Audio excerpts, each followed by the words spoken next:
You know that moment when you stand up and your legs don't respond the way they used to? Not pain exactly, more like a slowness, a pressure in your calves, a heaviness in your thighs. You tell yourself it's normal, part of getting older. But deep down, you wonder, is something slowing down inside me? Maybe your hands and feet feel colder than usual. Maybe your skin seems drier. Or maybe it's a more private change, something you haven't said out loud. A drop in that spark, the one that connects you to touch, closeness, or even desire. And you've tried, haven't you? Walking, drinking water, a few more veggies, maybe even cutting down on sweets. But the truth is, if the blood isn't flowing well, nothing else works the way it should. That's why we're here. There are 4 fruits, simple, affordable, powerful, that can help your blood move with more ease, more strength, and more warmth. And yes, they support that other part of your life too, the part most people avoid talking about. But not us, not today, because connection, intimacy, and feeling alive don't have an expiration date. Let's start with something you might already have in your kitchen: beets.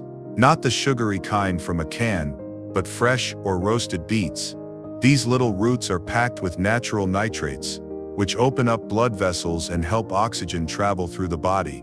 Better circulation means warmer fingers, steadier steps, and yes, better performance where it counts. Next, pomegranates. They're not just pretty, they're protective. Full of antioxidants, they reduce inflammation and help your arteries stay flexible. That flexibility isn't just about your heart, it's about everything your heart supports. Third, watermelon. A sweet summer favorite, but also a hidden ally. It contains citrulline, which boosts nitric oxide levels, a natural way to relax blood vessels and improve blood flow. And that's important, especially after 60, when the body doesn't produce nitric oxide as easily as before. Last but not least, blueberries. They may be small, but they're mighty. They help protect the inner lining of blood vessels, keeping your circulation smooth and steady. And when your blood flows better, your energy rises, your skin glows, your mood lifts. These aren't magic fixes, but they are gentle, consistent messengers to your body. They say, I'm listening, I care, you're still alive, and we're not giving up. So maybe it's not just your legs that are tired, maybe it's not just your energy that feels low. Sometimes the body feels heavy, but it's the mind that's carrying the weight. Sometimes the body feels heavy, but it's the mind that's carrying the weight. Have you noticed it lately? You walk into a room, then pause. Why did I come in here? Or you start a sentence and forget where it was going. It's not failure, it's not weakness, it's feedback. Your mind has carried so much over the years: schedules, emotions, loss, love. And now it's asking for space. Not because it's broken, but because it's been too full for too long. You're not alone in this. Many people over 60 feel that gentle mental fog. It's not always about memory. Sometimes it's about noise. Too many worries, too many unfinished thoughts. And when the mind is cluttered, the body starts to feel it. You slow down, you lose your spark. Even intimacy, that deep closeness, becomes distant. But here's the good news.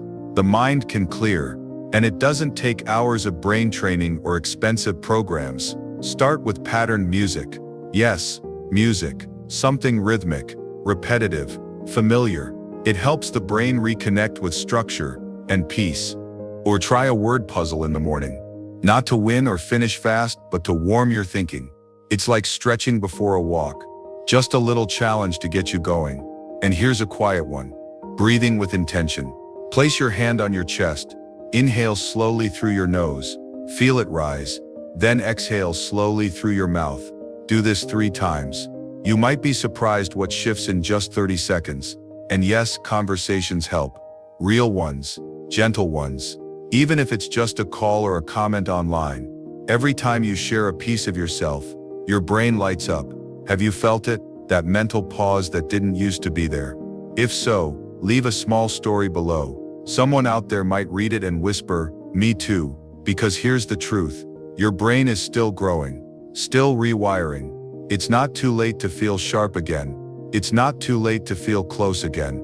But even as your mind wakes up, you might feel something deeper rising. Not a thought, not a fact, but a feeling that's been waiting to be heard. There's something the brain can't solve. Something the heart has been holding for years. There's something the brain can't solve. Something the heart has been holding for years. You know what I mean, don't you? That quiet ache you don't always talk about. It's not physical, not mental, it's emotional, and it lingers. Maybe it's the silence of an empty house, the space beside you in bed, the birthday that passed without a call, or the memory that still catches your breath when no one's looking. These aren't just passing feelings, they're part of your story. And sometimes, they're the very things slowing your energy, tightening your chest and dimming your desire. You see, when the heart carries too much, the body closes. You might not reach for connection like you used to. You might feel less alive in moments that once thrilled you. And it's not because you've changed. It's because you've been protecting yourself.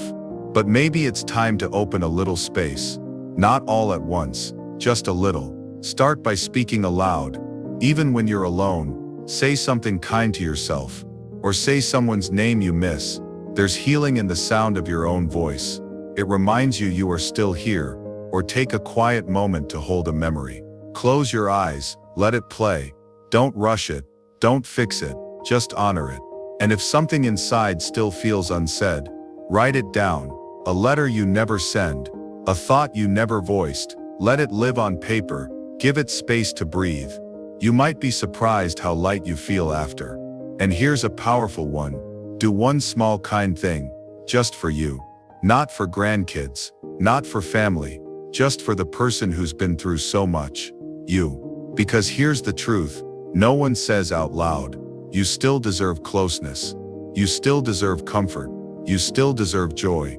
Even now, you might want to go back and hear that again.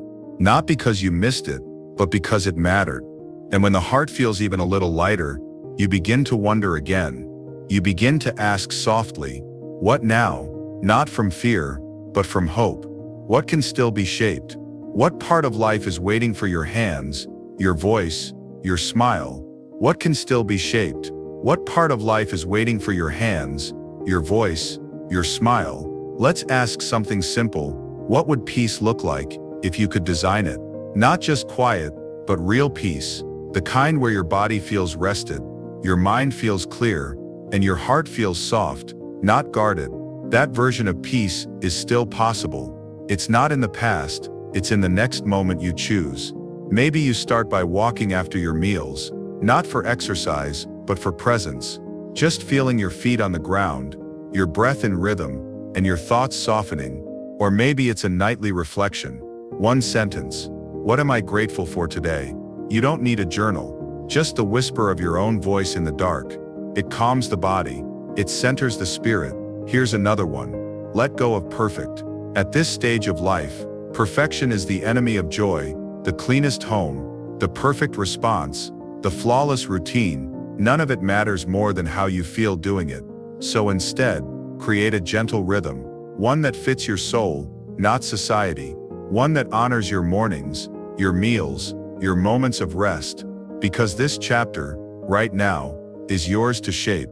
It's not a leftover, it's not an afterthought, it's the chapter where you get to be who you really are, without apology. And as you soften into that thought, consider this. What would you want someone to remember about you? Just one thing. Write it below. Not for praise, not for validation, but because the act of remembering who you are reminds you that your story is still being written. Maybe you want to be remembered for your laughter, or your steadiness, or the way you always made someone feel safe. And maybe, the most important thing you ever pass on isn't a possession, a recipe, or a rule. It's how you made others feel in your presence. That's the true legacy. That's the kind of richness that keeps flowing, long after we're gone. So let's bring it home, not to the past, not to the future, but right here, right now. Take one deep breath with me, in through your nose, hold it for a moment, and let it go. Do you feel that?